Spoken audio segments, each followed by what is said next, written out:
많은 사람들이 나이가 들수록 밤에 화장실 가기 위해 자주 깨는 문제를 겪고 있습니다. 특히 60대 이상의 연령대에서는 이런 증상이 더욱 흔하고 그로 인한 불편함도 적지 않습니다. 하지만 이러한 밤에 자주 깨어나는 현상은 단순히 불편한 정도에 그치지 않으며 장기적으로 우리의 건강에 심각한 영향을 미칠 수 있습니다. 이 문제는 나이가 많다고 해서 자연스럽게 받아들여야 할 것처럼 여겨지기도 하지만 사실 이는 우리 몸에서 발생하는 중요한 신호일 수 있습니다. 우리는 밤에 자는 동안 몸이 회복하고 재충전하는 중요한 시간대를 보냅니다. 그런데 이 시간이 자주 깨는 일로 방해받는다면 우리의 신체 기능이 제대로 회복되지 않거나 심지어 더 큰 건강 문제를 유발할 수 있습니다. 특히 매일 밤 화장실 때문에 여러 번 깨는 사람은 그만큼 깊은 잠을 자지 못하게 되어 스트레스와 피로감이 축적되고 이는 결국 우울증과 같은 정신적 문제로 이어질 수 있습니다. 이 문제는 단순히 잠을 방해하는 것 이상의 영향을 미칩니다. 연구에 따르면 자주 깨는 사람들은 낮 동안의 활동성에도 영향을 미칩니다. 피곤하고 무기력해지며 집중력이 떨어져 일상생활에서의 효율성도 감소하게 됩니다. 특히 고령자가 이러한 증상을 겪을 경우 그 영향을 더욱 심각하게 느끼게 됩니다. 왜냐하면 나이가 들수록 면역력이 약해지고 피로가 쌓일수록 건강에 미치는 영향이 더 커지기 때문입니다. 또한 밤에 자주 깨는 것은 단지 피로와 정신적인 문제를 초래하는 것에 그치지 않습니다. 실제로 여러 차례 밤에 깬 뒤 다시 잠을 자려다가 급하게 일어나 화장실을 가려고 하다가 넘어지는 사고가 발생할 수 있습니다. 나이가 들수록 균형 감각이 떨어지기 때문에 이런 상황에서 낙상 사고가 일어나면 골절이나 심각한 부상을 초래할 수 있습니다. 이러한 부상은 회복에 오랜 시간이 걸릴 수 있으며 심지어 요양병원에 입원해야 할 정도로 심각해질 수 있습니다. 하루하루 쌓여가는 피로와 불편함, 그리고 일상생활에 미치는 영향은 점차적으로 건강에 부정적인 영향을 미칩니다. 만약 여러분이 밤에 화장실을 자주 가기 위해 깨는 문제를 겪고 있다면 단순히 불편한 일로 여겨지지 않도록 해야 합니다. 이는 당신의 건강에 큰 영향을 미칠 수 있는 신호일 수 있으며 그 신호를 무시하거나 방치하면 나중에 더 큰 문제가 될 수 있습니다. 그렇다면 이러한 문제를 어떻게 해결할 수 있을까요? 사실 해결책은 생각보다 간단할 수 있습니다. 하지만 이 문제를 해결하기 위해서는 먼저 이 문제의 원인을 이해하는 것이 중요합니다. 단순히 나이가 들어서 그런 것이 아니라 우리의 몸에서 발생하는 여러 생리적인 변화가 이 현상을 일으키고 있습니다. 이러한 원인에 대해 깊이 이해하고 그에 맞는 해결책을 적용해 나간다면 우리는 이 문제를 극복하고 더 나은 수면을 취할 수 있습니다. 우리는 그동안 이 문제를 해결하기 위해 여러 가지 방법들을 시도해 왔습니다. 그런데 무엇보다 중요한 것은 우리가 이 문제를 단순한 불편함으로 여기는 것이 아니라 그것이 우리의 건강과 삶에 미치는 영향을 깊이 이해하고 해결을 위한 구체적인 방법을 찾는 것입니다. 이제부터는 이 문제를 단지 참는 것이 아니라 체계적인 방법을 통해 효과적으로 해결해 나가는 방법을 알려드리겠습니다. 이 문제는 여러분의 건강과 삶의 질에 직결되는 중요한 문제입니다. 그래서 우리는 이 문제를 해결하기 위한 방법을 보다 체계적이고 실질적으로 접근해야 합니다. 나이가 들면서 자연스럽게 겪는 변화들이지만 이를 잘 관리하면 건강한 노후를 보낼 수 있습니다. 건강을 위해 무엇이 가장 중요한지 다시 한번 생각해 보세요. 이제부터 이 문제를 해결하기 위한 첫걸음을 떼는 것이 중요합니다. 이제 우리는 왜 밤에 자주 깨는 현상이 발생하는지 그 원인에 대해 자세히 알아보겠습니다. 나이가 들면서 많은 사람들이 경험하는 이 문제는 단순한 불편함을 넘어 신체 내에서 일어나는 생리적인 변화들로 인해 발생하는 것입니다. 대부분의 사람들이 밤에 자주 깨는 이유를 단순히 나이가 들어서 그렇다고 생각하지만 사실 그 원인은 우리의 몸에서 발생하는 여러 가지 변화에 있습니다. 첫 번째 주요 원인은 바로 항긴뇨 호르몬의 감소입니다. 항긴뇨 호르몬은 우리 몸에서 소변의 양을 조절하는 역할을 합니다. 젊었을 때는 밤에 이 호르몬이 활성화되어 소변을 적게 만들어 방광이 차지 않도록 돕습니다. 그러나 나이가 들면서 항긴뇨 호르몬의 분비량이 점차 감소하게 됩니다. 이로 인해 밤에도 계속해서 소변이 만들어져 결국 우리를 깨우게 되는 것이죠. 우리가 잠을 자는 동안 몸은 휴식을 취하며 복구 작업을 합니다. 정상적인 상황이라면 밤에는 신체가 소변 생성을 줄여야 하며 그 결과 방광에 소변이 축적되지 않아 깨지 않게 됩니다. 하지만 항긴뇨 호르몬의 분비가 줄어들면 이 과정이 제대로 이루어지지 않아 밤새 소변이 계속 만들어지고 우리는 결국 깨게 되는 것입니다. 이러한 생리적인 변화는 나이가 들면서 점차 뚜렷해지고 60대 이상의 사람들에서 더 많이 나타납니다. 두 번째 원인은 방광의 탄력성 감소입니다. 젊을 때 방광은 충분히 늘어나서 많은 양의 소변을 담을 수 있지만 나이가 들수록 방광의 탄력성이 떨어져 작고 단단해집니다. 방광이 충분히 늘어나지 않으면 조금만 소변이 차도 이를 참지 못하고 화장실에 가고 싶은 신호를 보내게 됩니다. 이 문제는 특히 60대 이상의 남성들에게 흔히 나타나는 문제인데 전립선 비대증이 이 현상을 더욱 악화시킬 수 있습니다. 전립선이 커지면 소변을 배출하는 관을 압박하게 되어 소변이 잘 나오지 않게 됩니다. 이로 인해 방광에 소변이 남게 되고 밤에 소변이 차면 이를 참지 못하고 화장실에 가려는 신호를 보내는 것입니다. 또한 여성의 경우 출산 후 방광을 지탱하는 근육들이 약해져 방광이 제자리를 벗어날 수 있습니다. 이로 인해 방광의 저장 능력이 떨어져 소변을 참는 능력이 줄어들게 됩니다. 세 번째 원인은 생활 습관에 있습니다. 우리가 먹는 음식과 음료는 밤에 소변을 많이 만들거나 자주 가고 싶은 충동을 유발할 수 있습니다.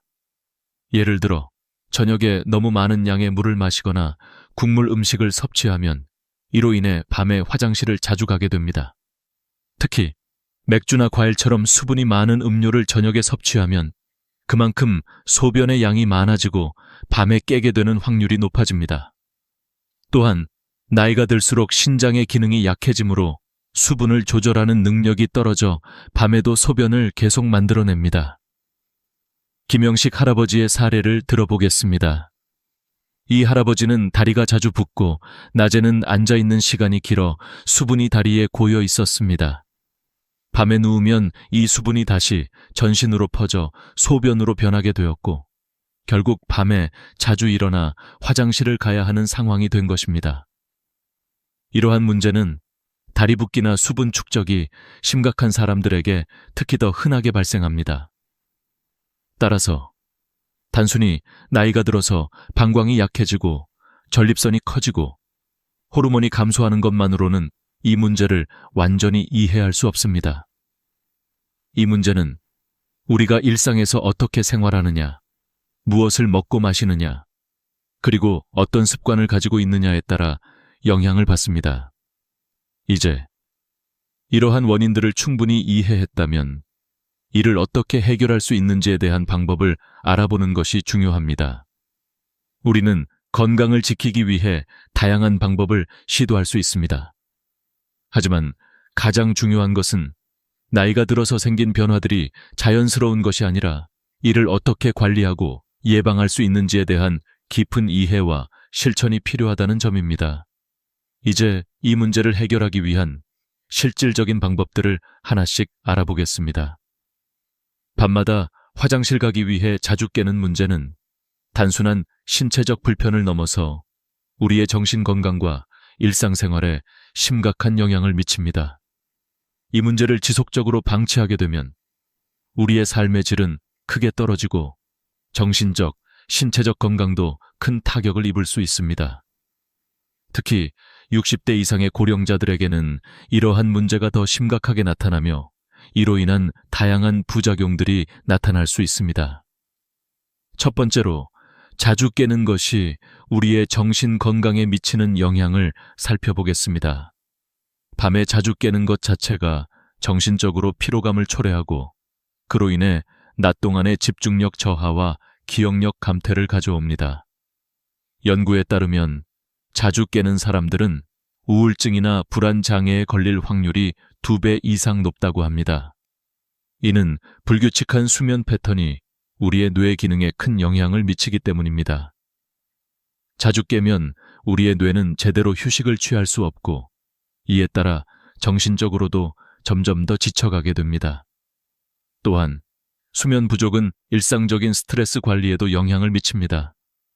밤에 충분한 수면을 취하지 못하면 스트레스 호르몬인 코르티솔이 정상적으로 분비되지 않아서 스트레스에 대한 반응이 과도하게 일어나게 됩니다. 그 결과 기분이 불안정하고 사소한 일에도 스트레스를 많이 받게 되어 심리적인 부담이 커질 수 있습니다. 특히 60대 이상의 나이대에서는 이러한 스트레스가 신체적 문제로 이어질 수 있기 때문에 그 영향을 더욱 심각하게 느낄 수 있습니다.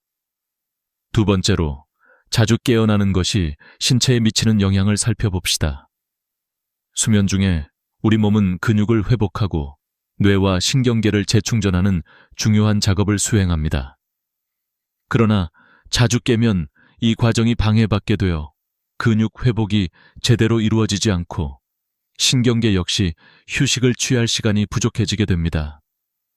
그 결과 피로가 쌓이고 면역력이 떨어지며 감염에 대한 저항력이 약해지게 됩니다. 또한 자주 깨어나면 신체적으로 피로가 누적되어 체력의 저하를 가져옵니다. 이는 나이가 들수록 더욱 심각하게 다가오며 작은 일에도 쉽게 지치거나 무기력감을 느끼게 됩니다. 건강한 노후 생활을 위해서는 충분한 수면이 필수적이며 이를 통해 몸의 에너지를 재충전하고 일상생활에 필요한 힘을 얻을 수 있습니다. 만약 자주 깨고 제대로 자지 못하면 체력이 급격히 저하되며 이는 건강 문제로 이어질 수 있습니다. 세 번째로, 자주 깨는 문제는 낙상 사고와 같은 신체적 사고를 초래할 수 있습니다. 밤중에 화장실을 가기 위해 일어날 때 많은 사람들은 피곤하고 혼란스러운 상태에서 움직이게 되며 이로 인해 균형을 잃고 넘어지기 쉬워집니다.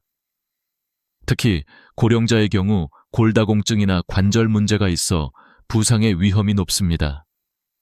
골절과 같은 사고는 치명적일 수 있으며 이후에는 오랜 회복 기간이 필요하고 때로는 요양병원에 입원해야 할 정도로 심각한 상황이 될 수 있습니다.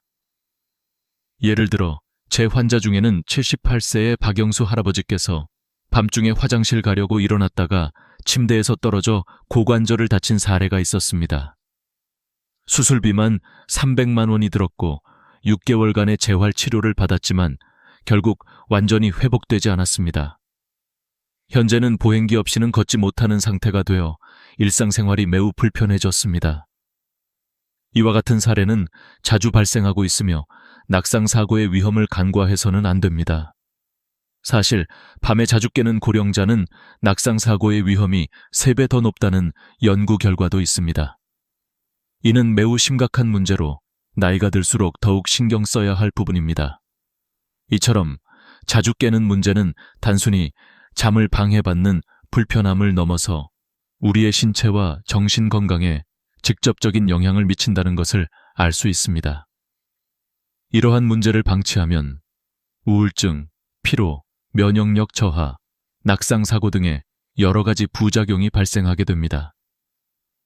이 모든 문제들은 결국 우리의 삶의 질을 떨어뜨리고 고령자들이 겪는 일상적인 고통을 심화시킵니다. 따라서 이 문제를 해결하기 위해서는 단순히 불편함을 참는 것에서 벗어나 적극적인 해결책을 찾고 실천하는 것이 중요합니다. 우리는 이 문제를 해결할 수 있는 여러 가지 방법을 적용할 수 있습니다. 그 방법들은 간단하지만 효과적이며 우리의 건강을 보호하고 삶의 질을 높이는 데 큰 도움이 될 것입니다. 밤마다 화장실 때문에 자주 깨는 문제는 고령자들에게 매우 흔한 문제이지만 다행히도 이를 해결할 수 있는 방법들이 존재합니다. 이 문제를 완화하고 더 나은 수면을 취하기 위한 여러 가지 실질적인 방법들이 있으며 이 방법들은 비교적 간단하고 일상생활에서 쉽게 실천할 수 있는 것들입니다. 이제부터는 이 문제를 해결할 수 있는 몇 가지 실질적인 방법들을 하나씩 알아보겠습니다. 첫 번째 방법은 저녁에 물 섭취를 줄이는 것입니다. 낮에는 충분한 수분을 섭취해야 하지만 저녁 6시 이후부터는 수분 섭취를 최소화하는 것이 좋습니다. 저녁 식사 후에는 과일이나 국물과 같은 수분이 많은 음식을 피하고 물이나 음료를 최소화하는 것이 중요합니다. 특히 국물 음식은 수분을 많이 포함하고 있어 많은 양의 소변을 만들어내게 됩니다. 국밥, 찌개, 탕 같은 음식은 자주 섭취하지 않도록 하며 저녁 식사는 건조한 음식을 중심으로 구성하는 것이 좋습니다.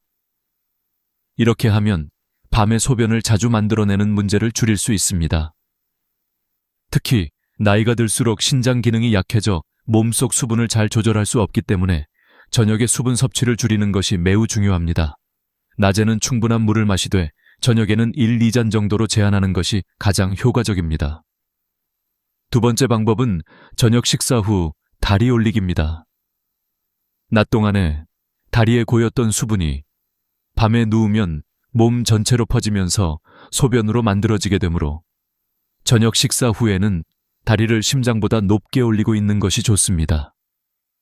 소파에 앉아서 다리를 올리거나 침대에 누워서 쿠션을 다리 밑에 두면 다리로 고였던 수분이 몸 전체로 퍼지는 것을 방지할 수 있습니다.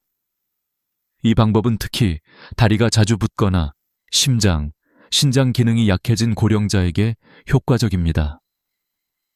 이 방법만 실천해도 밤에 소변량이 크게 줄어들고 자주 깨어 화장실에 가야 하는 횟수도 줄어들게 됩니다.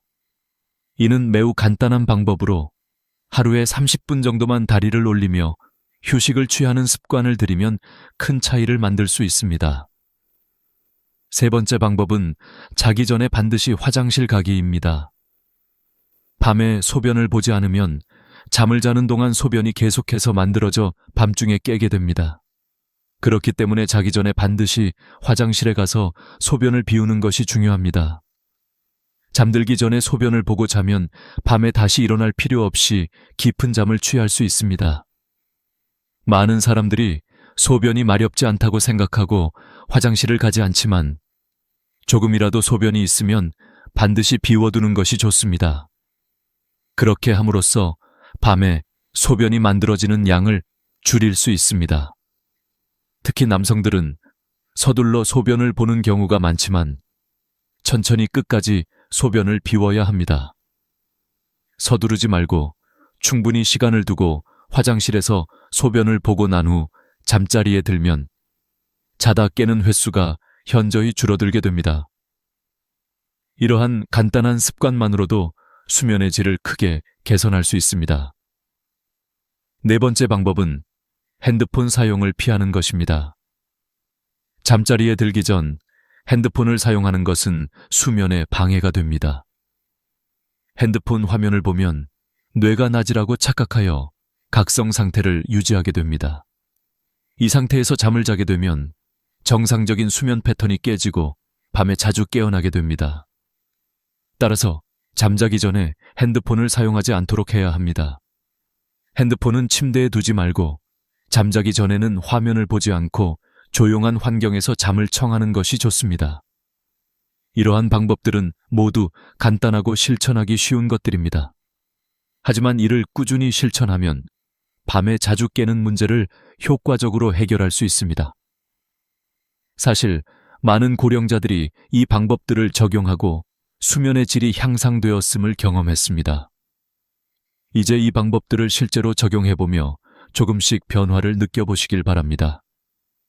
이 외에도 추가적인 방법들이 있을 수 있지만 지금까지 소개한 4가지 방법은 가장 간단하고 효과적인 방법들입니다. 이를 통해 소변 때문에 자다 깨어나는 문제를 해결하고 더 나은 수면을 취할 수 있습니다. 다음으로 이러한 방법들을 실제로 실천하고 개선된 수면 패턴을 유지하기 위한 팁을 더 알아보겠습니다. 밤에 자주 깨는 문제를 해결하는 데 있어 중요한 점은 작은 생활 습관을 바꾸는 것부터 시작하는 것입니다. 단기적인 변화만으로도 수면의 질을 크게 향상시킬 수 있으며 그 효과는 생각보다 빠르게 나타날 수 있습니다. 이 부분에서는 수면을 방해하는 요소들을 줄이고 건강한 수면 패턴을 만드는 데 필요한 간단한 습관들을 소개하려고 합니다. 첫 번째로, 규칙적인 수면 시간 유지가 중요합니다. 나이가 들수록 수면 패턴이 불규칙해지는 경향이 있는데 이는 수면의 질을 떨어뜨리는 주요 원인 중 하나입니다. 매일 같은 시간에 자고 일어나는 습관을 들이면 우리 몸의 생체 리듬이 조정되어 자연스럽게 깊은 잠을 잘 수 있습니다. 특히 일주일에 최소한 3번 이상 규칙적인 수면 시간을 지키면 수면의 질이 크게 향상된다고 연구에서 밝혀졌습니다. 이 규칙적인 수면 시간은 신체가 잠에 들어갈 때 분비되는 멜라토닌 호르몬의 분비를 자극하여 자연스럽게 잠을 잘 수 있게 만듭니다. 멜라토닌은 우리 몸에서 수면을 유도하는 호르몬으로 규칙적인 수면 패턴을 유지하면 자연스럽게 멜라토닌이 분비되어 수면의 질이 향상됩니다. 만약 잠을 자는 시간과 기상 시간이 일정하지 않다면 몸은 여전히 불규칙한 수면을 하고 있다고 느끼게 되어 그로 인한 수면 부족과 불편함을 경험하게 됩니다. 두 번째로, 저녁 시간에 활동을 조절하는 것이 중요합니다. 너무 많은 활동을 하거나 과도한 신체 활동을 하면 잠자리에 들었을 때 몸이 피곤하지만 실제로는 잠을 이루지 못하는 경우가 많습니다. 이는 신체가 너무 과도하게 각성 상태에 있기 때문입니다. 예를 들어 저녁에 격렬한 운동을 하면 몸의 천이 높아지고 심장 박동이 빨라지며 이는 수면을 방해하는 주요 요인입니다. 따라서 저녁 시간에는 가벼운 스트레칭이나 요가 같은 신체 활동을 하는 것이 좋습니다. 또한 너무 많은 전자기기 사용을 피하고 잠자리에 들기 1시간 전에는 휴식을 취하는 것이 도움이 됩니다. 책을 읽거나 편안한 음악을 듣는 것도 좋은 방법입니다. 너무 자극적인 콘텐츠나 이야기는 뇌를 각성시킬 수 있기 때문에 잠자리에 들기 전에는 편안한 활동을 하는 것이 좋습니다. 세 번째로, 적절한 수면 환경을 조성하는 것이 중요합니다. 많은 사람들이 수면 환경이 수면에 미치는 영향을 간과하지만 사실 좋은 수면 환경은 깊은 잠을 자는 데 중요한 역할을 합니다. 먼저 방은 어두워야 하며 너무 밝은 빛이나 소음은 수면의 질을 크게 떨어뜨립니다. 방의 온도도 적당해야 하며 너무 덥거나 차가운 환경은 깊은 잠을 방해할 수 있습니다. 또한 침대는 편안해야 하며 베개와 이불도 자신에게 맞는 것을 사용하는 것이 중요합니다. 불편한 침대와 베개는 몸의 자세를 불편하게 만들고 그로 인해 수면의 질이 떨어지기 때문입니다. 수면 환경을 최적화하면 몸은 자연스럽게 더 깊고 편안한 잠을 자게 됩니다. 네 번째로, 불안감을 줄이기 위한 이완 기법을 사용하는 것이 유효합니다. 불안이나 스트레스는 수면을 방해하는 큰 원인 중 하나입니다. 이럴 때는 이완 기법을 통해 몸과 마음을 진정시키는 것이 좋습니다. 예를 들어 심호흡, 명상 혹은 가벼운 요가 동작을 통해 긴장을 풀어주는 것이 도움이 됩니다. 이완 기법을 사용하면 몸이 더 빠르게 이완 상태에 들어가게 되어 쉽게 잠을 잘 수 있습니다. 이런 이완 기법들은 특히 잠자기 전 또는 잠을 잘 못 자고 다시 잠들려고 할 때 매우 유효합니다.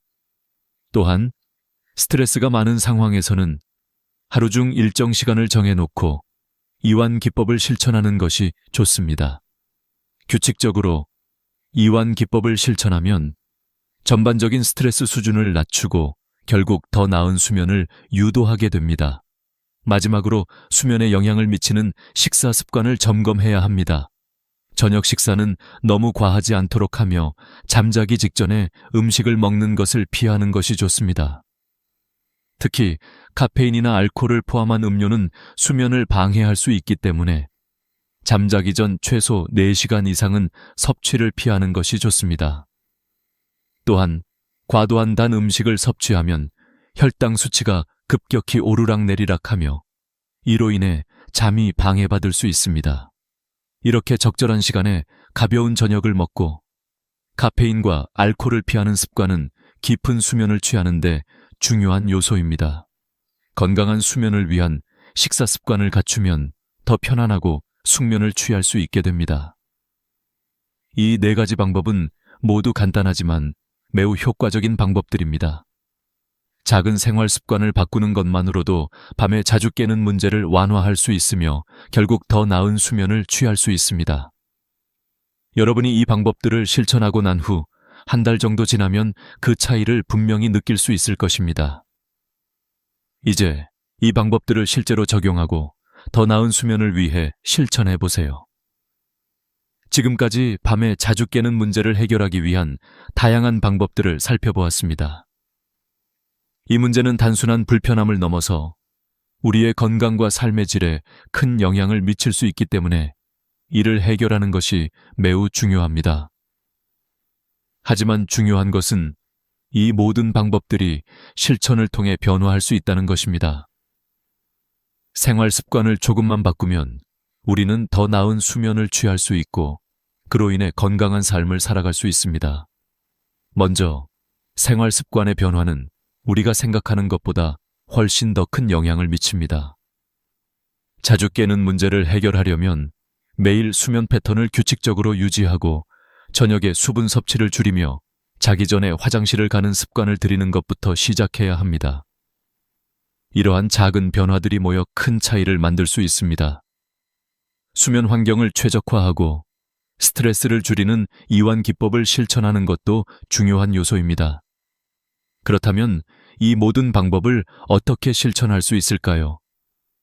우선 꾸준함이 핵심입니다. 변화는 하루아침에 이루어지지 않으며 시간이 지나면서 서서히 효과를 볼 수 있습니다. 각 방법을 하나씩 실천해 나가면서 여러분의 수면 패턴이 어떻게 변하는지 직접 경험해 보세요. 중요한 것은 이 과정에서 인내심을 가지고 매일 꾸준히 실천하는 것입니다. 한 번에 모든 방법을 다 시도하기보다는 자신에게 가장 필요한 방법부터 하나씩 적용해 보는 것이 좋습니다. 두 번째로, 자신의 몸을 이해하는 것이 매우 중요합니다. 수면 문제는 단순히 나이가 들어서 그런 것이 아니라 우리의 신체가 보내는 신호일 수 있습니다.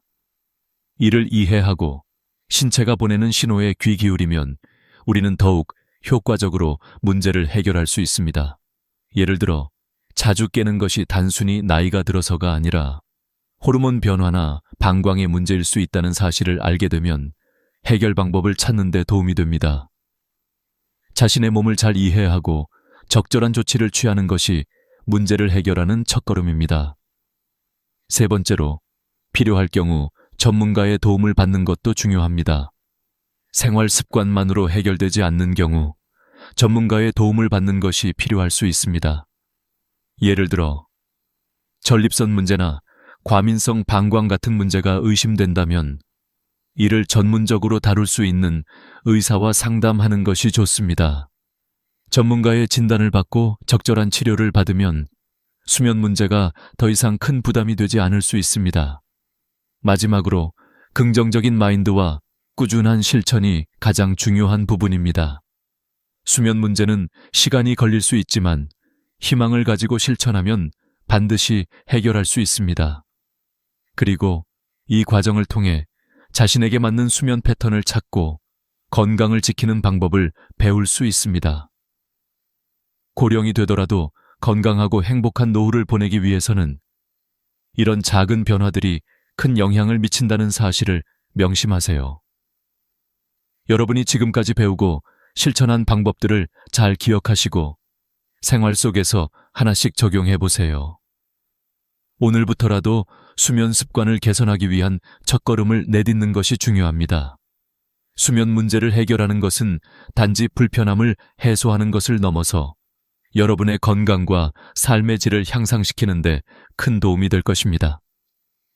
이제 여러분은 밤에 자주 깨는 문제를 해결하기 위한 방법을 잘 알게 되었고, 이를 실천하는 것만이 남았습니다.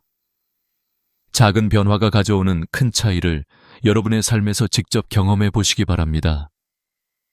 여러분의 건강을 위한 첫걸음을 오늘부터 시작하세요. 이 영상을 통해 얻은 정보가 여러분에게 도움이 되었기를 바랍니다.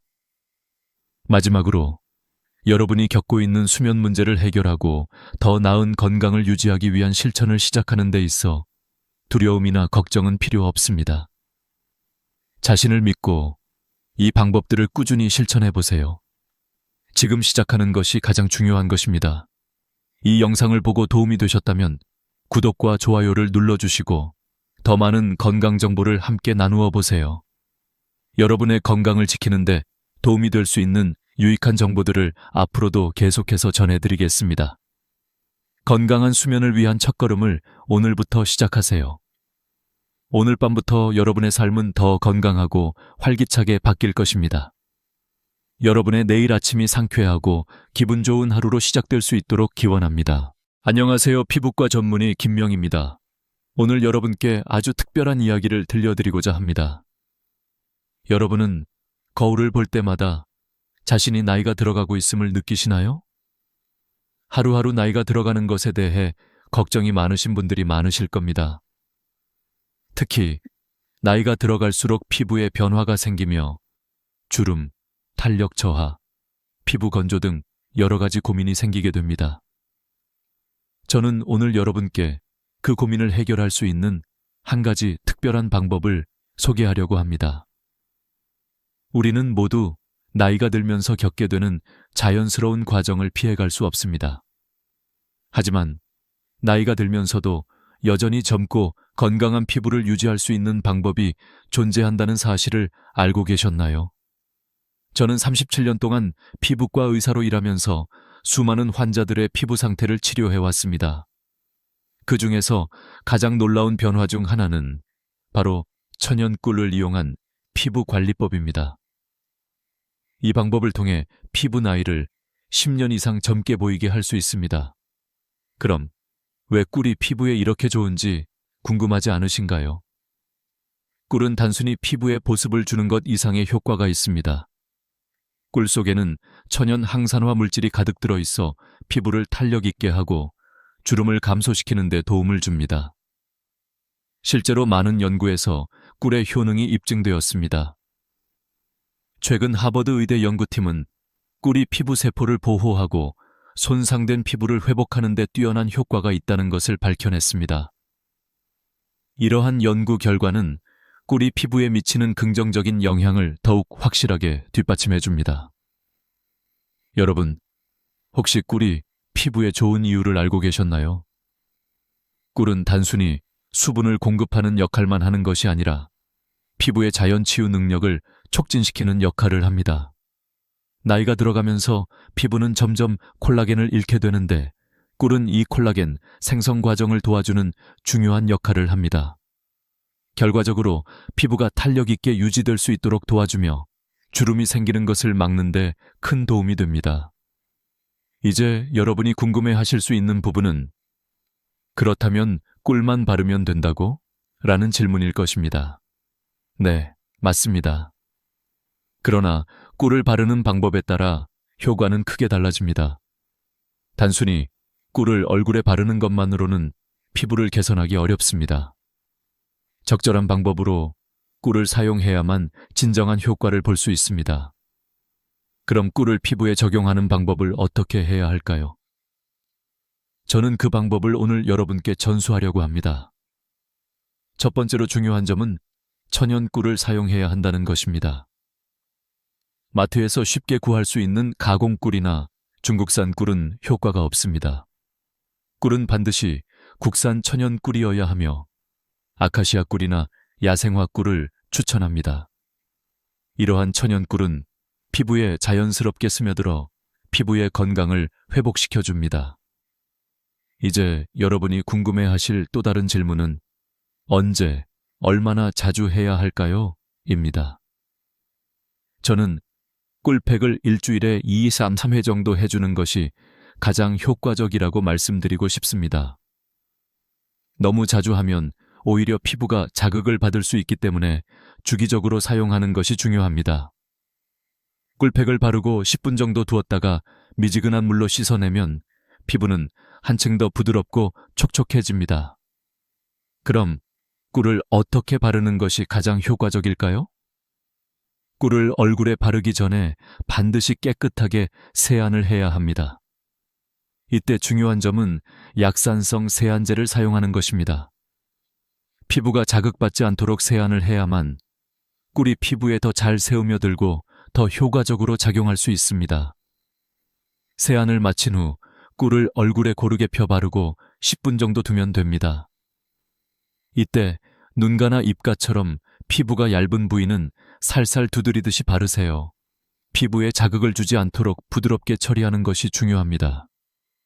제가 추천하는 또 하나의 중요한 팁은 따뜻한 수건 찜질을 하여 꿀이 피부에 깊이 침투하도록 도와주는 것입니다.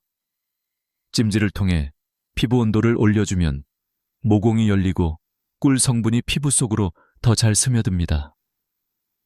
이 방법은 고급 스팀 관리와 유사한 효과를 주며 집에서도 손쉽게 할 수 있습니다. 오늘 제가 소개한 방법은 단지 꿀을 바르는 것만이 아닙니다.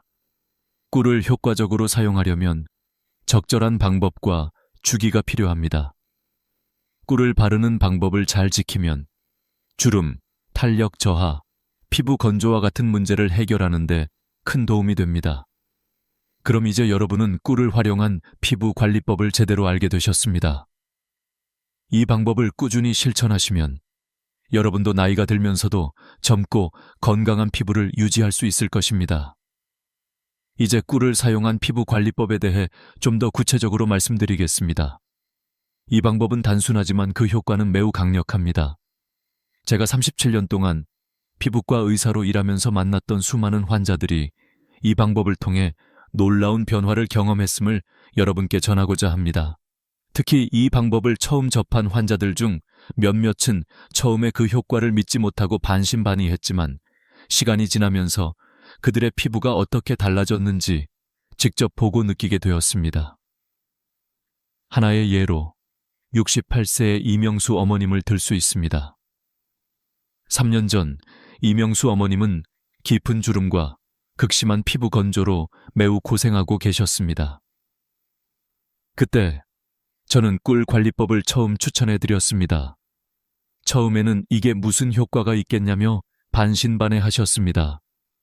하지만 꾸준히 실천하시면서 피부 상태는 점차적으로 개선되었습니다.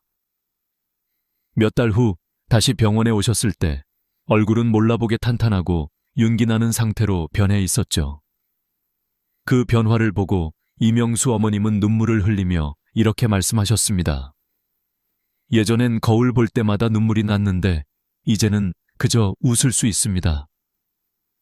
이 이야기는 단지 한 명의 사례에 불과합니다. 수많은 환자들이 꿀을 이용한 관리법을 통해 비슷한 변화를 겪었습니다. 예를 들어 65세의 김순자 어머님도 처음에는 이 방법을 반신반의했지만 3개월 뒤에 병원에 오셨을 때 그 피부 상태는 매우 달라졌습니다. 그 변화를 보고 주변 사람들이 너무 젊어 보이신다고 칭찬을 했다고 합니다. 저는 이제 손주들에게도 자랑할 수 있을 만큼 자신감을 가지게 되었습니다. 라고 하시며 기뻐하셨습니다. 이처럼 꿀을 사용한 피부 관리법은 나이와 관계없이 누구나 적용할 수 있으며 그 효과는 시간이 지남에 따라 더욱 뚜렷하게 나타납니다. 실제로 꿀이 가진 천연 성분들이 피부를 회복시키는데 매우 유효하게 작용하기 때문에 꾸준히 실천하는 것이 중요합니다. 그렇다면 꿀이 어떻게 이렇게 효과적인지에 대해 조금 더 깊이 알아보겠습니다. 꿀은 피부를 진정시키고 보습을 해주는 기본적인 역할 외에도 피부의 항산화 작용을 도와주는 중요한 성분들을 함유하고 있습니다. 꿀 속의 폴리페놀, 비타민 C, 아미노산 등은 피부를 보호하고 외부 환경으로부터 발생하는 스트레스로부터 피부를 지켜주는 중요한 역할을 합니다. 이는 특히 미세먼지나 자외선으로부터 피부를 보호하는 데 매우 효과적입니다. 또한 꿀은 피부 면역력을 높여주는 성분이 많기 때문에 피부가 예민해지거나 자극을 받을 때 이 방법이 더욱 효과적입니다. 특히 나이가 들수록 피부가 약해지기 때문에 꿀이 가진 자연 치유력은 더 큰 효과를 발휘하게 됩니다. 이 점은 다른 많은 피부 관리 방법과 비교했을 때 큰 장점입니다. 꿀은 피부에 자극이 적고 자연 그대로의 성분을 사용하므로 부작용이 적다는 점에서 매우 유용합니다. 이제 꿀 관리법이 어떻게 실생활에서 적용될 수 있는지에 대해 예를 들어 설명해 드리겠습니다. 예를 들어 하루의 일과가 끝난 후 여러분은 10분만 시간을 내어 꿀팩을 할 수 있습니다. TV를 보거나 책을 읽는 동안 또는 잠시 쉬는 시간에 간단하게 얼굴에 꿀을 바르고 10분 정도 기다리기만 하면 됩니다. 이 간단한 과정만으로도 피부는 더 부드럽고 윤기나며 시간이 지날수록 더욱 젊어 보이는 효과를 느낄 수 있을 것입니다. 그럼 이 방법을 꾸준히 실천한 결과 여러분은 몇 달 후에 거울 속에서 놀라운 변화를 확인하실 수 있을 것입니다. 3개월 후 여러분은 이 방법을 시작한 지 몇 달 만에 피부가 이렇게 변할 수 있다니 믿을 수 없다고 생각하실 것입니다. 또한 꿀을 사용한 피부 관리법은 매우 저렴하고 쉽게 구할 수 있기 때문에 경제적으로도 부담이 되지 않으며 실천하기에도 매우 간편합니다. 이렇게 간단한 방법을 통해 나이가 들어도 젊고 건강한 피부를 유지할 수 있다는 사실은 정말 놀라운 일입니다. 여러분도 이 방법을 통해 나이 들면서도 자신감을 가지고 더 나아가 주변 사람들에게도 자신감을 줄 수 있는 기회를 얻게 될 것입니다. 이제 꿀이 피부에 이렇게 효과적인 이유를 조금 더 자세히 설명해 보겠습니다. 꿀은 단순히 피부를 촉촉하게 해주는 보습제 이상의 효과를 지니고 있습니다. 실제로 꿀 속에는 피부를 탄력 있게 하고 주름을 감소시키는 데 중요한 역할을 하는 여러 천연 성분들이 포함되어 있습니다. 이 성분들은 피부가 자극을 받지 않도록 돕고 자연적으로 피부를 치유하고 회복시키는 기능을 합니다. 먼저 항산화 성분에 대해 이야기해 보겠습니다. 꿀은 자연적으로 매우 풍부한 항산화 성분인 폴리페놀을 함유하고 있습니다. 폴리페놀은 외부 환경에서 발생하는 자유 라디칼을 중화시켜주며 이를 통해 피부의 노화 과정을 늦추는 데 도움을 줍니다. 또한 꿀 속에 들어있는 비타민 C는 피부 세포의 회복을 촉진하고 콜라겐 생성을 촉진하여 피부를 더욱 탄력 있게 만들어줍니다. 이 두 가지 성분은 나이가 들어가면서 피부가 자연스럽게 겪게 되는 주름과 탄력 저하를 예방하는 데 중요한 역할을 합니다. 그 외에도 꿀 속에 있는 아미노산은 피부 세포의 재생을 돕고 피부의 보호막을 강화하는 역할을 합니다. 이 성분들은 피부를 깊숙하게 수분 공급하면서도 피부의 면역 체계를 강화시켜주기 때문에 외부 자극으로부터 피부를 안전하게 지켜주는 중요한 역할을 합니다. 특히 미세먼지와 같은 환경 오염 물질이 피부에 닿을 때 꿀은 자연적인 보호막을 형성하여 피부가 자극을 받지 않도록 도와줍니다. 하지만 꿀만큼이나 중요한 또 다른 성분은 바로 올리브 오일과 무가당 요거트입니다. 이 두 가지 성분은 꿀과 함께 사용될 때 시너지 효과를 일으킵니다.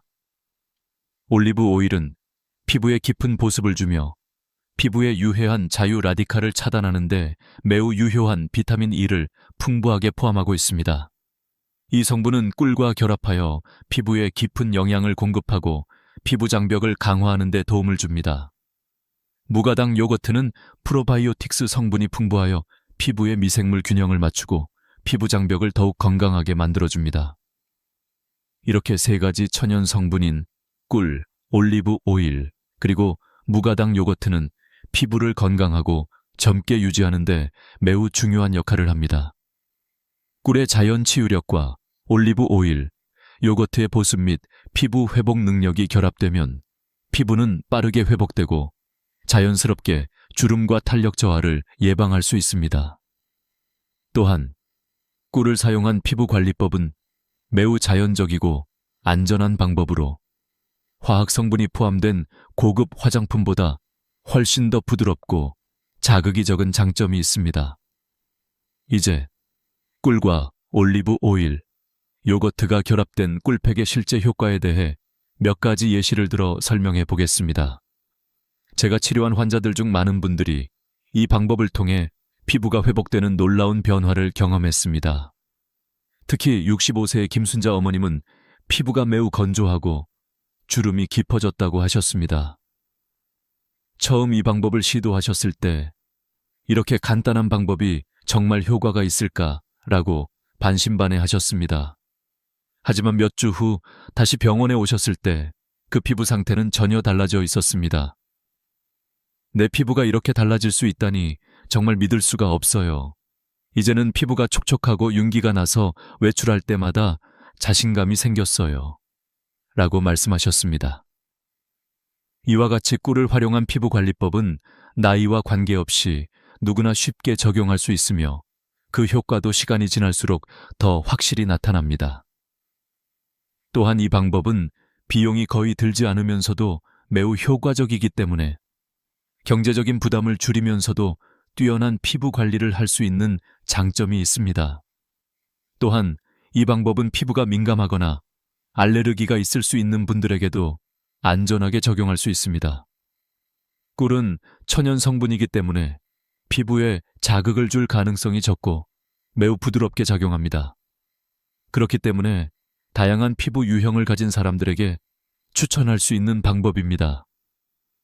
이제 꿀이 피부에 미치는 효과뿐만 아니라 건강에 미치는 다양한 이점에 대해서도 자세히 알아보겠습니다. 꿀은 그 자체로 매우 강력한 자연 치유제입니다. 피부에 발랐을 때 뛰어난 효과를 보일 뿐만 아니라 꿀을 섭취하는 것도 건강을 증진시키는 데 매우 유효합니다. 꿀의 한겸증 및 항산화 특성은 단순히 피부뿐만 아니라 전신의 건강을 향상시키는 데도 큰 도움이 됩니다. 첫 번째로, 꿀은 한겸증 성질이 뛰어나기 때문에 피부의 염증을 감소시키는 데 매우 효과적입니다. 피부가 자극을 받거나 민감해졌을 때 꿀을 사용하면 피부가 진정되고 붉어짐이나 가려움증이 완화됩니다. 특히 피부 트러블이 자주 발생하는 분들에게 매우 유효한 방법입니다. 꿀을 얼굴에 바르면 염증이 줄어들고 피부가 점차 안정됩니다. 이는 피부 면역 체계를 강화시켜 외부 자극으로부터 피부를 보호하는 데 큰 도움을 줍니다. 또한 꿀 속에 들어있는 항산화 물질은 피부뿐만 아니라 체내의 세포 건강을 지키는 데 중요한 역할을 합니다.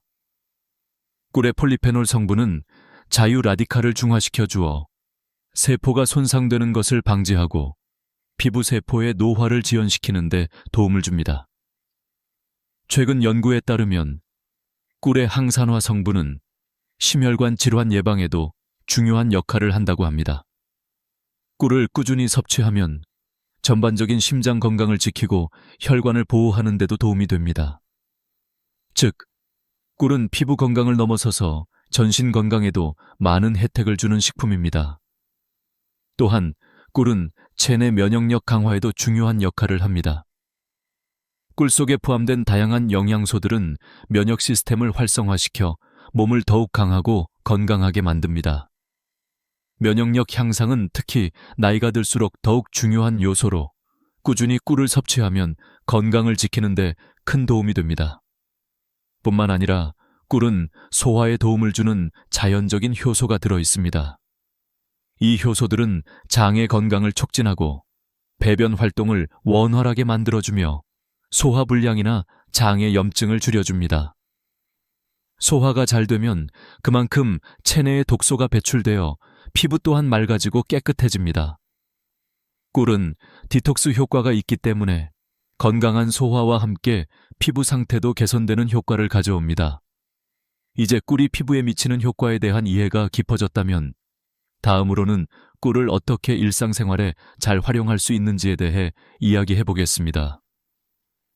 꿀은 단지 피부에 발라도 효과가 있지만 이를 섭취하거나 꿀을 이용한 다양한 방법으로 건강을 유지하는 데도 유용합니다. 예를 들어 매일 아침 따뜻한 물에 꿀을 타서 마시기만 해도 체내 면역력을 강화하고 소화 기능을 촉진하며 피로 회복에 도움이 됩니다.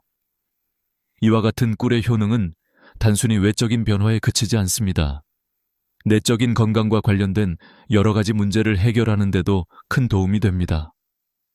그리고 이렇게 건강이 좋아지면 자연스럽게 피부도 더욱 밝고 건강해지며 주름과 탄력 저하 문제를 해결하는 데 큰 도움을 줍니다. 이 외에도 꿀은 혈당 조절에 도움을 주는 효과도 있습니다. 당뇨병 환자들에게도 적당히 꿀을 섭취하는 것은 혈당을 안정시키는 데 유효하다는 연구 결과가 있습니다. 물론 꿀의 섭취량을 적당히 조절해야 하지만 다량의 인공설탕을 섭취하는 것보다 꿀을 선택하는 것이 훨씬 더 건강에 좋습니다. 따라서 꿀은 단순히 피부 관리를 넘어서 전반적인 건강을 유지하고 개선하는 데 매우 중요한 역할을 합니다.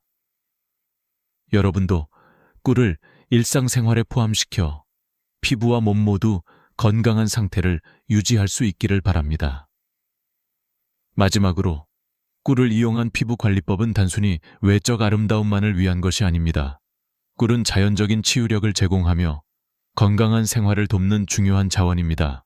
꿀을 제대로 사용하면 여러분은 건강하고 아름다운 피부를 유지하면서 내면의 건강 또한 지킬 수 있습니다. 이제 여러분께 중요한 질문을 드리겠습니다. 피부 관리를 위해 정말 많은 제품들이 시중에 나와 있습니다. 비싼 화장품부터 다양한 시술까지 어느 하나 쉬운 길은 없죠. 하지만 오늘 제가 소개해드릴 방법은 아주 간단하면서도 효과적인 방법입니다. 바로 꿀팩을 활용한 피부 관리법입니다. 이 방법은 누구나 쉽게 할 수 있으며 시간도 많이 들지 않습니다. 먼저 꿀팩을 준비하는 방법에 대해 자세히 알아보겠습니다. 꿀팩을 만들기 위한 재료는 아주 간단합니다. 바로 천연꿀, 무가당 요거트, 그리고 올리브 오일입니다. 이 세 가지 재료는 모두 피부에 뛰어난 효과를 주며 서로 시너지 효과를 일으킵니다. 1. 천연꿀. 꿀은 피부의 자연 치유 능력을 돕는 강력한 항산화제입니다. 피부의 탄력을 높이고 주름을 완화시키며 피부세포의 회복을 촉진합니다. 2. 무가당 요거트. 요거트 속에 들어있는 프로바이오틱스는 피부의 자연 장벽을 강화하는 데 중요한 역할을 합니다. 피부의 pH 균형을 맞추고 피부를 촉촉하게 만들어줍니다. 3. 올리브 오일. 올리브 오일은 피부를 깊숙하게 보습하고 한겸증 성질을 가지고 있어 피부를 진정시켜줍니다. 또한 피부에 자연적인 윤기를 더해줍니다. 이 세 가지 재료를 섞어 꿀팩을 만듭니다. 그럼 이제 어떻게 이 꿀팩을 얼굴에 바를지 알아볼까요? 가장 중요한 점은 깨끗한 세안입니다. 세안을 할 때는 약산성 세안제를 사용하여 피부를 자극하지 않도록 합니다. 세안을 끝낸 후 따뜻한 수건으로 얼굴을 가볍게 찜질하여 모공을 열어주세요. 모공이 열리면 꿀팩이 피부 속 깊이 스며들 수 있습니다. 그 후 꿀팩을 얼굴에 고르게 발라줍니다. 특히 눈가나 입가와 같이 민감한 부위는 살살 두드리듯 발라주세요. 얇은 정도 지나면 꿀팩이 피부에 효과적으로 흡수되므로 미지근한 물로 부드럽게 씻어내세요. 이때 차가운 물로 세안하면 피부가 더 단단해지고 더 오랜 시간 동안 보습 효과를 유지할 수 있습니다. 이 방법은 일주일에 2세 3회 정도 하는 것이 가장 효과적입니다. 너무 자주 하면 오히려 피부가 민감해질 수 있기 때문에 적당한 주기로 사용해주세요. 3개월 정도 꾸준히 실천하면 피부의 변화가 눈에 띄게 나타납니다. 꿀팩을 사용한 후 피부는 더욱 부드럽고 촉촉해지며 주름이 눈에 띄게 줄어들게 됩니다. 또한 꿀팩을 사용할 때 따뜻한 수건 찜질을 추가하는 방법도 매우 효과적입니다. 수건을 따뜻하게 든 후 얼굴에 2세 3분 정도 얹어주세요. 이 찜질은 꿀팩의 효과를 배가시킬 수 있는 방법입니다. 수건 찜질로 피부가 더 따뜻해지면 꿀팩이 피부 깊숙이 침투하여 더 강력한 효과를 발휘합니다. 이 방법은 미용실에서 받는 고급 스파 치료와 유사한 효과를 낼 수 있습니다. 그렇다면 왜 이렇게 간단한 방법이 피부에 이렇게 효과적일까요? 이유는 꿀이 가진 천연 항산화 물질과 보습 성분이 피부를 깊숙이 재생시키고 피부 세포를 활성화시키기 때문입니다. 또한 올리브 오일과 무가당 요거트는 피부의 보호막을 강화하고 외부 자극으로부터 피부를 보호하는 데 중요한 역할을 합니다. 이 세 가지 재료는 모두 자연에서 온 성분들이기 때문에 피부에 자극이 적고 누구나 쉽게 사용할 수 있습니다. 이제 꿀을 활용한 피부 관리법이 얼마나 간단하고 효과적인지 아시겠죠? 비싼 화장품을 사지 않고도 집에서 손쉽게 피부를 관리할 수 있다는 점이 큰 장점입니다. 꿀을 활용한 이 방법은 경제적이고 간편하며 피부에 자극을 줄 위험이 적습니다. 모든 연령대의 사람들에게 적합한 방법이므로 여러분도 쉽게 따라할 수 있습니다. 이 방법은 특히 나이가 든 분들에게 큰 효과가 있습니다. 나이가 들면서 피부의 탄력과 윤기가 떨어지고 주름이 생기기 마련입니다. 하지만 꿀팩을 꾸준히 사용하면 피부가 더욱 탄력 있고 윤기 나는 상태로 돌아갈 수 있습니다. 그리고 더 중요한 것은 이 방법이 자연적이고 안전하다는 점입니다. 화학 성분이 들어간 고급 화장품을 사용하지 않아도 꿀과 자연적인 재료만으로 충분히 피부를 관리할 수 있습니다. 결론적으로 꿀팩은 그저 피부에 좋은 효과를 주는 것뿐만 아니라 자연적인 피부 관리를 가능하게 하는 훌륭한 방법입니다. 이 방법을 꾸준히 실천하면 나이가 들수록 자신감 넘치는 피부를 유지할 수 있습니다. 여러분도 이제 꿀팩을 사용해 보세요. 그 효과를 직접 경험하시게 될 것입니다. 이제 마지막으로 중요한 결론을 말씀드리겠습니다. 꿀을 사용한 피부 관리법이 정말 놀라운 효과를 발휘하는 이유는 그 자연적인 성분들이 피부를 근본적으로 회복시키기 때문입니다. 하지만 중요한 점은 이 방법이 단지 피부를 아름답게 만들어주는 것을 넘어 우리의 건강과 생활 습관까지 바꿔놓을 수 있다는 사실입니다. 이 꿀팩 방법을 처음 시작할 때 많은 분들이 정말 이게 효과가 있을까? 라고 반신반의하며 시작합니다. 그러나 시간이 지나면서 점차 그 효과를 경험하게 되고 피부는 물론 신체 전반적인 건강도 개선된다는 것을 느끼게 됩니다. 예를 들어 저희 병원의 환자들 중에서는 꾸준히 꿀팩을 사용한 후 피부가 좋아지면서 더 자신감을 가지게 되었고 심지어 정신적 안정까지 느낄 수 있었다는 이야기를 많이 들었습니다. 이러한 변화를 경험하면서 중요한 한 가지를 깨달았습니다. 그건 바로 꾸준함입니다. 피부 관리에서 가장 중요한 것은 하루아침에 결과를 기대하지 않는 것입니다. 3개월 후 아니면 6개월 후에야 그 변화가 보이기 시작할 것입니다. 그래서 꾸준히 실천하는 것이 중요합니다. 한번 꿀팩을 사용했다고 해서 모든 문제를 해결할 수는 없습니다. 이 방법은 지속적으로 사용하면서 변화의 흐름을 느껴가야 효과를 극대화할 수 있습니다. 이제 마지막으로 여러분에게 강조하고 싶은 메시지는 자신에게 투자하는 것입니다. 우리는 늘 바쁜 일상 속에서 자신을 돌보는 시간을 소홀히 하게 됩니다. 하지만 피부와 건강은 우리 자신에게 가장 중요한 자산입니다. 나이가 들수록 더 많은 시간과 에너지를 자신에게 투자해야 합니다. 꿀팩과 같은 자연적인 방법을 통해 여러분도 젊고 건강한 피부를 유지할 수 있습니다. 또한 저는 여러분이 이 방법을 시도하면서 자신감을 되찾고 더 나은 삶을 살아가길 바랍니다. 꾸준히 실천하면 이 방법은 단순한 피부 관리법을 넘어서서 자기 관리와 건강을 위한 중요한 습관이 될 것입니다. 이제 여러분도 이 간단하고 효과적인 방법을 통해 더 나은 피부와 더 나은 삶을 만들어 가세요.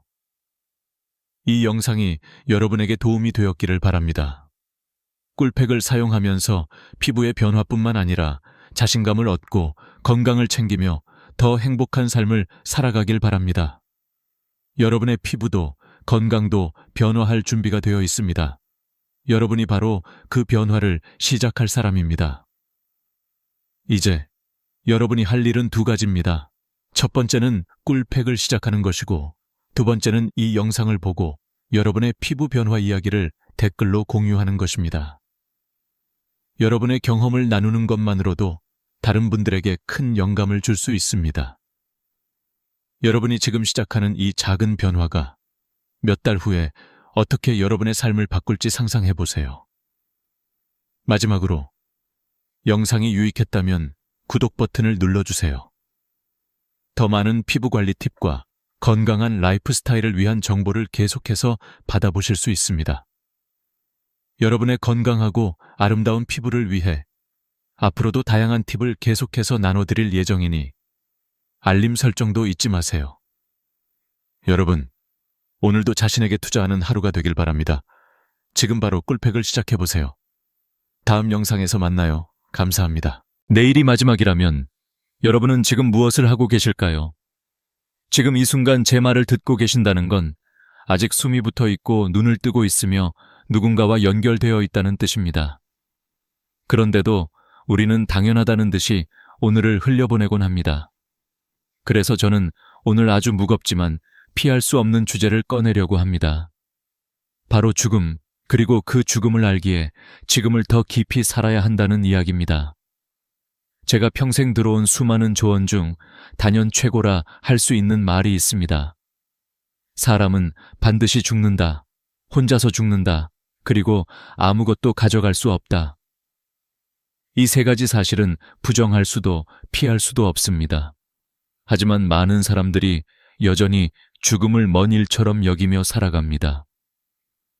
마치 언젠가 시간이 충분히 있을 것처럼 아직은 내 차례가 아니라고 믿는 듯이 말이죠. 하지만 시계를 거꾸로 돌려 내일이 마지막 날이라고 상상해 보세요. 여러분은 오늘을 다르게 살지 않으시겠습니까? 제가 한 장례식장에서 본 장면을 잠시 떠올려 보겠습니다. 화장로 앞에 들어선 관, 그리고 기다림. 불과 40분이면 한 사람의 생애가 고운 가루로 바뀌어 유족에게 건네집니다. 그 순간 느낀 건 단 하나였습니다. 인생은 이렇게 더덥고 동시에 이렇게 가볍구나. 누구도 피할 수 없는 마지막 길 앞에서 그토록 애써 움켜쥐었던 것들이 먼지처럼 흩날려 사라지는 것이지요. 그때 깨달았습니다. 무겁게 살아도 결국 마지막은 가벼움으로 돌아간다는 사실을요. 그래서 중요한 건 지금 이 순간 무겁게 움켜쥐고 사는 것이 아니라 가볍게 내려놓으며 사는 법을 배우는 것이라는 걸요. 죽음 앞에 선 사람들의 태도는 다양합니다. 끝까지 치료에 매달리는 사람도 있고 처음부터 담담히 받아들이는 사람도 있습니다. 하지만 공통점은 단 하나, 누구도 그 순간을 피해갈 수는 없다는 사실입니다. 그리고 그 순간은 언제 닥쳐올지 아무도 알 수 없습니다. 바로 오늘일 수도 있고 10년 뒤일 수도 있습니다. 그래서 지혜로운 사람은 죽음을 피하려 하지 않고 늘 준비하며 하루하루를 살아갑니다. 언젠가 반드시 떠나야 한다면 남은 시간은 더욱 귀해지는 법이지요. 그렇다면 준비한다는 건 무엇일까요? 저는 이렇게 정리합니다. 첫째, 빚을 남기지 않는 것. 돈의 빚만이 아니라 마음의 빚까지도요. 미안한 사람에게는 미안하다 말하고 고마운 사람에게는 고맙다 말하는 겁니다. 둘째, 집착을 줄이는 것. 입던 옷은 깨끗이 정리하고 쓸데없는 물건은 버리고 남아있는 건 필요한 사람에게 나누어 주는 것. 셋째, 하루하루의 작은 순간을 놓치지 않는 것. 걸을 수 있는 다리, 맛을 느낄 수 있는 혀, 대화할 수 있는 친구. 이 모든 건 살아있는 동안만 누릴 수 있는 특권입니다. 이제 저는 여러분께 질문을 던지고 싶습니다. 오늘 하루를 어떻게 보내셨나요? 그냥 지나갔나요? 아니면 한 번쯤은 감사한 마음으로 눈을 감아 보셨나요? 죽음은 무서운 그림자가 아닙니다. 오히려 지금 이 순간을 더 값지게 만들어주는 강력한 스승입니다. 내일이 마지막이라면 여러분은 오늘 누구에게 전화를 걸고 싶으신가요? 내일이 마지막이라면 지금 손에 쥔 걱정들을 그대로 붙들고 계시겠습니까? 아니면 과감히 내려놓고 조금 더 가볍게 웃어보시겠습니까? 사람들은 흔히 인생의 목적을 행복이라 말합니다. 하지만 행복을 쫓는 순간 불행이 그림자처럼 따라옵니다. 손등과 손바닥처럼 둘은 떨어질 수 없기 때문이지요. 그래서 진짜 행복은 행복해지고자 하는 욕망조차 내려놓을 때 찾아옵니다. 이 역설을 이해하는 순간 우리는 불행 앞에서도 흔들리지 않을 수 있습니다. 삶을 완전히 통제하려 하지 않고 파도가 치면 타고 바람이 불면 맞으며 그 속에서 배를 모는 지혜를 배우는 것입니다. 이것이 바로 제가 말씀드리고 싶은 첫 번째 비밀, 인생을 가볍게 사는 길입니다. 이제부터 여러분은 매일 아침 눈을 뜰 때 이렇게 속삭여 보시길 바랍니다. 오늘이 내 마지막이라면 나는 어떤 하루를 살고 싶은가? 이 질문 하나가 여러분의 하루를 바꾸고 결국 인생 전체를 바꿔놓을 것입니다. 해탈이라는 말 아마 들어보신 분들도 계실 겁니다. 불교에서 자주 등장하는 단어이지만 종교적 의미를 떠나 우리 일상의 태도를 설명하기에도 아주 적절한 개념입니다. 해탈은 모든 고통에서 벗어나는 상태, 다시 말해 마음을 올가매는 집착을 내려놓은 상태를 뜻합니다. 그런데 사람들은 흔히 해탈을 잘못 이해합니다. 마치 세상이 조용해야 하고 파도가 없어야 하고 바람이 멈추어야 가능한 일이라고 생각하지요. 하지만 진짜 해탈은 세상이 잠잠해지는 게 아니라 내가 단단한 배와 항해수를 준비해 두었기에 어떤 파도와 바람도 두렵지 않은 상태입니다. 파도가 치면 그대로 타고 바람이 불면 그대로 맞으며 나아가는 것, 그 속에서 마음이 흔들리지 않는 것, 그것이 해탈입니다. 저는 이 이야기를 들었을 때 큰 충격을 받았습니다. 왜냐하면 제 삶의 대부분은 파도와 바람을 피하려는 몸부림이었기 때문입니다. 일이 잘 풀리기를, 건강이 나빠지지 않기를, 자녀가 제 마음대로 따라주기를. 하지만 세상 일이 제 뜻대로 되는 경우는 거의 없었습니다. 남편이, 아내가, 자식이, 친구가 제 마음대로 움직여주지 않습니다. 오히려 그 반대인 경우가 더 많습니다. 그렇다고 분노하거나 좌절한다면 결국 고통받는 건 나 자신뿐입니다. 이때 필요한 게 바로 해탈의 태도입니다. 세상을 내 뜻대로 바꾸려 하기보다 내 배를 단단히 준비하는 것입니다. 이 원리를 삶에 적용하면 놀라운 일이 일어납니다. 예를 들어 직장에서 예상치 못한 문제가 발생했을 때 대부분은 왜 이런 일이 내게 일어나는가라며 괴로워합니다. 하지만 해탈의 태도를 가진 사람은 그래, 이런 문제도 일어날 수 있지. 나는 이미 준비된 배를 가지고 있으니 이 파도를 타고 넘어가면 된다고 생각합니다. 실제로 심리학 연구에서도 스트레스 상황에서 통제할 수 없는 요소를 억지로 붙잡으려는 사람은 불안과 우울에 더 취약하다고 합니다. 반면 내가 할 수 있는 부분만 책임지고 나머지는 흘려보내는 태도를 가진 사람은 훨씬 더 회복력이 강합니다. 행복에 대한 집착 역시 마찬가지입니다. 행복을 추구하면 할수록 불행이 그림자처럼 따라옵니다. 행복과 불행은 서로 떨어질 수 없는 쌍둥이이기 때문입니다. 경제학에서도 쾌락의 쳇바퀴, 헤도닉 트레드밀라는 용어가 있습니다. 돈이 늘어나면 잠시 행복하지만 금세 익숙해지고 더 큰 만족을 원하게 된다는 뜻입니다. 결국 끊임없이 불행이 따라붙을 수밖에 없습니다. 그러니 진짜 행복은 행복조차 내려놓는 데서 시작됩니다.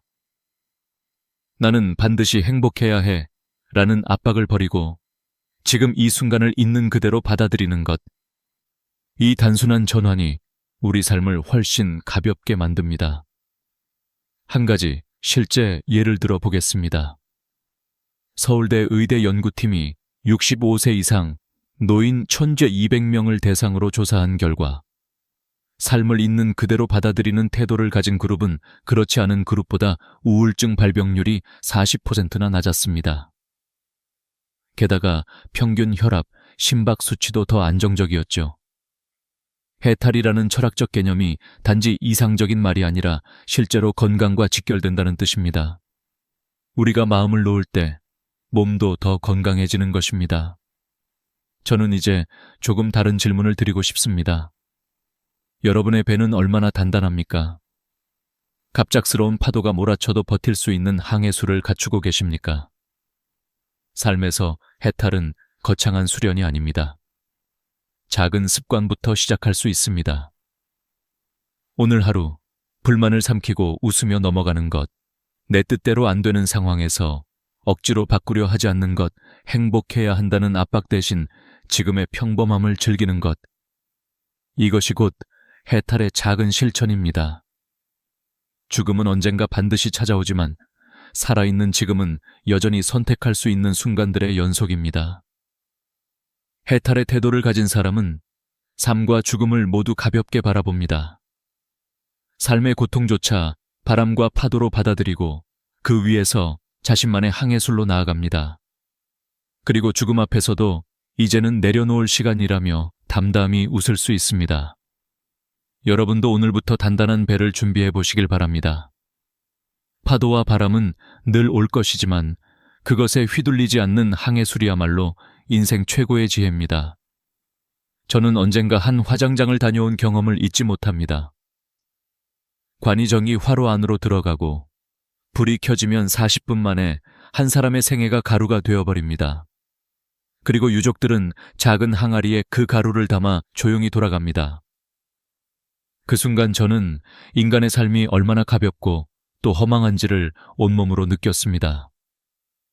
살아있을 때는 그렇게도 무겁게 짊어지고 살던 걱정, 욕망, 미련이 마지막에는 손바닥 위에 한 줌 가루로만 남는다는 사실 말입니다.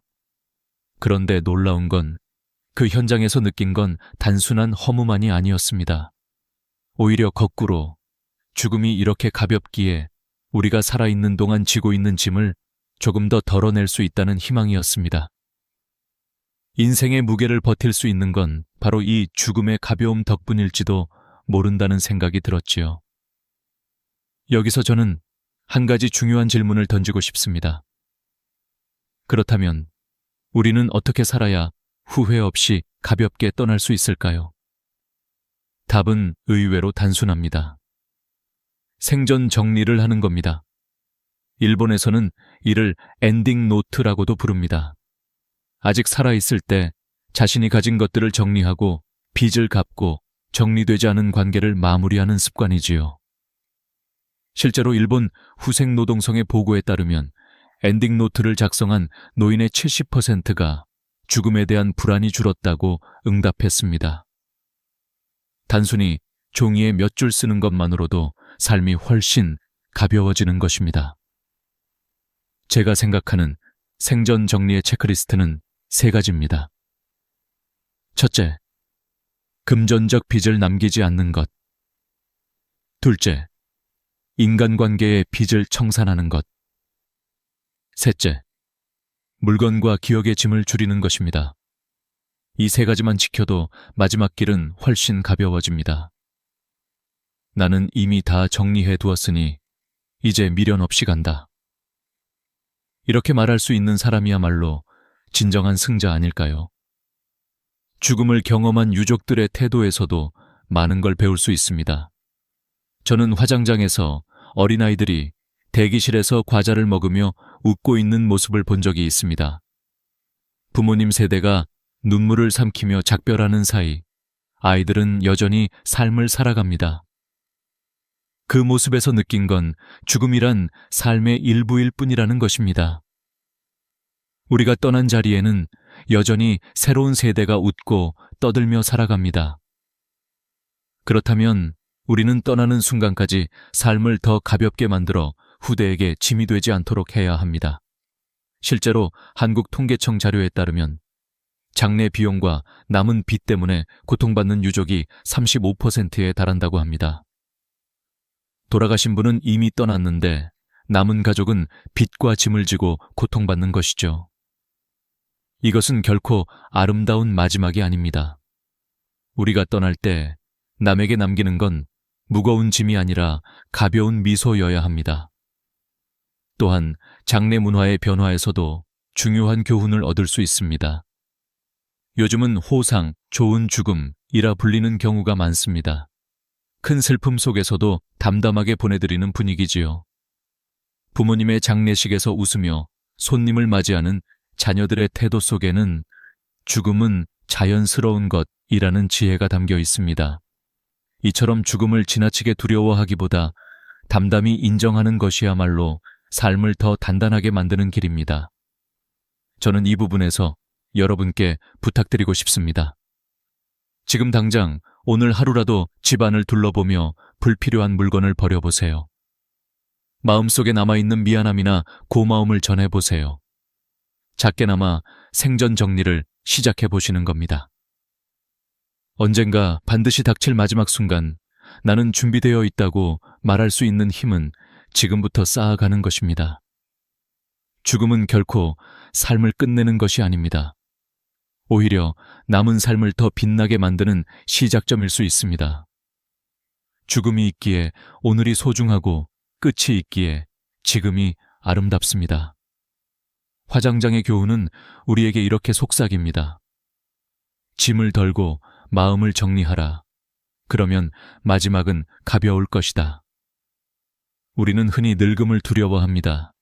몸이 약해지고 주름이 늘고 세상의 중심에서 멀어지는 듯한 느낌이 들기 때문입니다.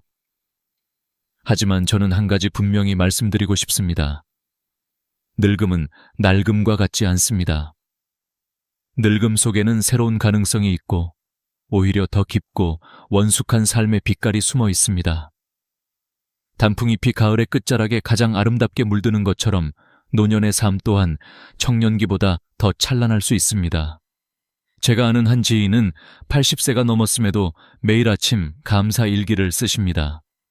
몸은 늙었지만 마음은 여전히 신선합니다. 반대로 아직 30대인데도 마음이 이미 낡아버린 사람도 있습니다. 늘 불평만 하고 아무것도 새롭게 배우려 하지 않지요. 이렇게 보면 나이는 단순한 숫자일 뿐입니다. 마음이 낡으면 젊어도 늙은 것이고 마음이 새로우면 늙어도 젊은 것입니다. 의학적으로도 늙음을 새로움으로 바꿀 수 있다는 근거가 있습니다. 서울 아산병원 연구에 따르면 65세 이상 노인 중 매일 걷기를 실천한 그룹은 그렇지 않은 그룹보다 치매, 발병률이 30% 이상 낮았다고 합니다. 또 근력 운동을 꾸준히 한 노인은 골절 위험이 절반 이하로 줄었습니다. 단순한 습관 하나가 몸뿐 아니라 마음까지도 새롭게 바꿔놓는 것입니다. 늙음이 단순히 쇠퇴가 아니라 새로운 가능성으로 이어질 수 있다는 증거이지요. 저는 종종 단풍잎을 바라보며 이런 생각을 합니다. 낙엽이 지기 전 마지막 순간, 그것은 절규가 아니라 춤추는 모습이라는 것. 인생도 그렇습니다. 노년은 단순한 내리막길이 아니라 마치 해질녘 노을처럼 더 화려하고 장엄한 순간일 수 있습니다. 젊을 때는 미처 알지 못했던 지혜와 따뜻함이 노년에는 배어나오지요. 한 번은 제 친구 아버지가 마지막 유언으로 이런 말씀을 남기셨습니다. 너희 어머니가 평생 아궁이에 불을 지피느라 고생을 많이 했다. 꼭 연탄 보일러를 놓아드려라. 평생 농사를 지으며 살던 분의 이 소박한 유언 속에서 저는 깊은 울림을 느꼈습니다. 마지막 순간조차 화려한 말이 아니라 함께 살아온 가족의 삶을 배려하는 마음이 담겨 있었기 때문입니다. 이런 것이야말로 곱게 늙는 삶의 진정한 모습 아닐까요? 늙음과 낡음의 차이는 종이 한 장처럼 보이지만 그 안에 담긴 의미는 정반대입니다. 늙음은 시간이 쌓이면서 원숙해지는 과정이고, 낡음은 시간이 지나며 쇠퇴해버리는 상태입니다. 우리는 매일의 선택으로 늙음을 새로움으로 만들 수도 있고, 낡음으로 만들 수도 있습니다. 매일 조금이라도 배우고, 감사하고, 남을 돕는다면 늙음은 곧 새로움이 됩니다. 반대로 불평하고 집착하고 미련만 붙들면 늙음은 낡음으로 변해버리지요. 저는 이 부분에서 여러분께 당부드리고 싶습니다. 하루라도 배움과 감사의 마음을 멈추지 마십시오. 나이 들어서도 새로움으로 사는 방법은 생각보다 단순합니다. 매일 30분 걷기, 하루 3가지 감사 적기, 한 달에 한 번 새로운 사람 만나기. 이 작은 실천들이 노년을 낡음이 아니라 새로움으로 채워줍니다. 죽음을 두려워할 필요가 없는 이유도 여기에 있습니다. 몸은 늙어도 마음은 끝없이 새로워질 수 있기 때문입니다. 결국 죽음은 삶의 끝이 아니라 또 다른 새로움의 문입니다. 오늘 이 순간에도 마음을 새롭게 할 수 있다면 여러분은 결코 늙지 않는 것입니다. 늙음이 아름다운 이유는 바로 여기 있습니다.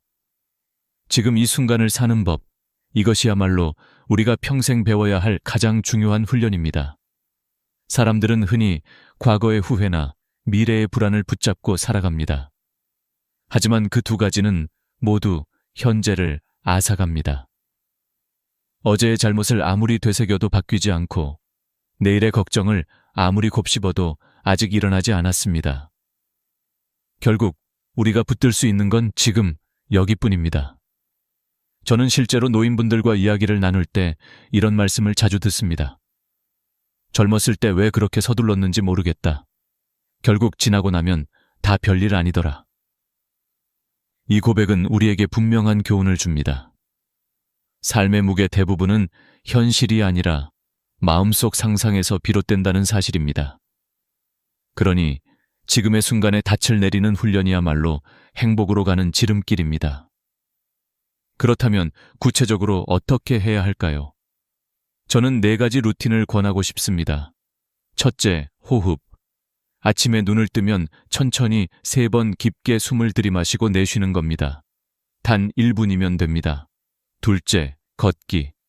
하루 30분, 땀에 젖을 만큼 걷는 습관이 심장과 뇌를 동시에 건강하게 지켜줍니다. 셋째, 정리. 하루에 1가지씩 불필요한 물건이나 쓸데없는 걱정을 정리하는 겁니다. 넷째, 감사일기. 밤마다 오늘 고마웠던 일을 3가지씩 적어보세요. 이 단순한 루틴만으로도 삶은 훨씬 단단해지고 마음은 가벼워집니다. 의학적 근거도 분명합니다. 대한노인의학회 자료에 따르면 65세 이상 노인이 하루 30분 이상 걷기를 꾸준히 실천했을 때 혈압이 평균 10mm에 비해 낮아지고 안정시 심박수가 건강 범위 분당 60편 100회 안에서 더 안정적이 되었다고 합니다. 또한 근감소증 위험도 절반 가까이 줄었습니다. 단순히 걷는 것만으로도 삶의 질이 크게 달라진다는 사실입니다. 또 미국 하버드대 연구팀은 감사일기를 꾸준히 쓴 사람들의 행복 점수가 그렇지 않은 사람보다 25% 높았다고 발표했습니다. 작은 습관이 실제 수치로 증명되는 것이지요. 지금 여기에 집중하는 훈련은 단순한 마음가짐 이상의 효과를 줍니다. 뇌 과학적으로도 현재에 몰입할 때 전전두엽이 활성화되어 스트레스 호르몬인 코르티솔 분비가 줄어듭니다. 그래서 순간순간에 집중하는 사람은 실제로 더 건강하고 오래 삽니다. 마음이 가벼워지면 몸도 함께 가벼워지는 것입니다. 저는 한 노부부의 이야기를 들려드리고 싶습니다. 이분들은 50년을 함께 살아오면서 큰 다툼도 많았지만 매일 저녁 식탁에서 반드시 오늘 고마운 일 하나씩 말하기를 실천했다고 합니다. 처음에는 형식적이었지만 세월이 흐를수록 그 습관이 삶을 지탱하는 힘이 되었다고 합니다. 부부의 대화는 짧았지만 그 속에 서로를 존중하고 인정하는 마음이 쌓였습니다. 결국 그 부부는 80세가 넘어서도 여전히 서로를 바라보며 웃을 수 있었습니다. 지금 여기에 닻을 내린다는 건 바로 이런 힘을 길러줍니다. 여러분께 다시 한번 질문드리고 싶습니다. 오늘 하루, 지금 이 순간, 여러분은 무엇을 붙잡고 계십니까? 이미 지나간 어제의 그림자입니까? 아직 오지 않은 내일의 불안입니까? 아니면 눈앞에 있는 지금의 숨결과 햇살입니까? 선택은 여러분의 몫입니다. 하지만 확실한 건 지금 여기에 몰입할수록 삶은 더 단단해지고 죽음은 더 가벼워진다는 사실입니다. 오늘 밤이라도 잠자리에 들기 전에 깊게 호흡해 보십시오. 오늘 있었던 작은 기쁨을 떠올려 보십시오. 걷기 힘드시다면 창밖 하늘이라도 잠시 바라보십시오. 이 단순한 훈련들이 쌓여서 결국 여러분의 노년을 지켜주는 방패가 됩니다.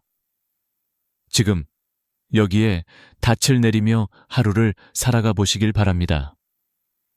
아름다운 마무리, 결국 우리가 평생 준비해야 할 마지막 과제입니다. 죽음은 누구도 피할 수 없는 길이지만 그 길을 어떻게 걸어가느냐는 우리의 선택에 달려 있습니다.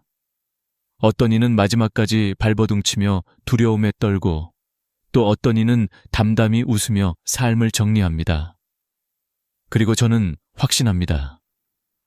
아름다운 죽음은 우연이 아니라 살아온 방식의 결실이라는 것을요. 저는 여러 장례식을 경험하며 이 점을 더욱 깊이 느꼈습니다. 누군가는 많은 빚과 다툼을 남기고 떠나 유족들을 힘들게 했습니다. 반면 어떤 이는 남은 가족에게 고마움과 정리된 삶을 선물처럼 남기고 갔습니다. 두 사람의 마지막 길은 전혀 달랐습니다. 결국 우리가 떠날 때 남기는 건 재산이나 명예가 아니라 우리와 함께한 이들의 마음속 기억입니다. 그렇다면 지금 우리는 무엇을 남기고 싶습니까? 아름다운 마무리를 위해 필요한 건 거창한 것이 아닙니다. 단순히 빚을 갚고 빌린 것을 돌려주고 마음속 미련을 정리하는 것, 그리고 남은 하루하루를 웃으며 감사하는 것입니다. 나는 다 준비되었다는 말은 그렇게 단순한 준비에서 나옵니다. 실제로 한국 호스피스 완화 의료학회 외의 조사에 따르면 삶을 미리 정리하고 준비한 환자의 65%가 마지막 순간 덜 두렵다고 답했습니다. 마지막을 준비하는 태도가 삶 전체를 가볍게 만드는 것입니다. 죽음을 두려워하는 이유 중 하나는 언제, 어디서, 어떻게 라는 세 가지를 알 수 없기 때문입니다. 하지만 역설적으로 이 불확실성이 우리에게 가장 큰 선물이 될 수도 있습니다. 언제일지 모르니 오늘을 더 소중히 여기게 되고, 어디일지 모르니 지금 있는 곳을 사랑하게 되고, 어떻게일지 모르니 지금 내 호흡과 발걸음 하나에 집중하게 되는 것입니다. 죽음의 모름은 삶의 충만함으로 이어지는 달입니다. 저는 여러분께 마지막으로 말씀드리고 싶습니다. 인생은 소풍입니다. 잠시 와서 웃고 놀고 배우다 가는 소풍. 그렇다면 그 소풍을 최대한 즐겁게 보내는 게 우리의 몫 아닐까요? 너무 바쁘게만 살지 마시고 너무 욕심내지도 마십시오. 오는 길에 쉬어가고 가는 길에도 쉬어가며 오늘 주어진 햇살과 대화와 밥 한 끼를 감사히 누리며 사는 것. 이것이야말로 최고의 삶의 방식입니다. 세상에는 정답이 없고 비밀이 없고 공짜가 없습니다. 하지만 우리가 확실히 아는 건 누구나 죽는다는 것, 혼자 죽는다는 것, 아무것도 가져갈 수 없다는 것입니다. 그렇기에 우리가 할 수 있는 건 단 하나, 지금을 더 깊이 사랑하고 살아가는 것뿐입니다. 저는 오늘의 이야기를 이렇게 마무리하고 싶습니다. 언젠가 그날이 오면 여러분도 담담히 미소 지으며 이렇게 말할 수 있기를 바랍니다. 참 아름다운 세상이었구나. 잘 놀다 갑니다. 그 말 한 줄이야말로 평생의 결산이자 최고의 유언일 것입니다. 오늘도 끝까지 함께 해주셔서 진심으로 감사드립니다. 여러분의 인생이 황금빛 노을처럼 더욱 깊고 따뜻하길 기도합니다. 구독과 좋아요, 알림 설정을 해두시면 앞으로도 삶과 죽음, 그리고 지혜에 대한 이야기를 놓치지 않고 함께 하실 수 있습니다. 늘 건강하시고 행복하십시오.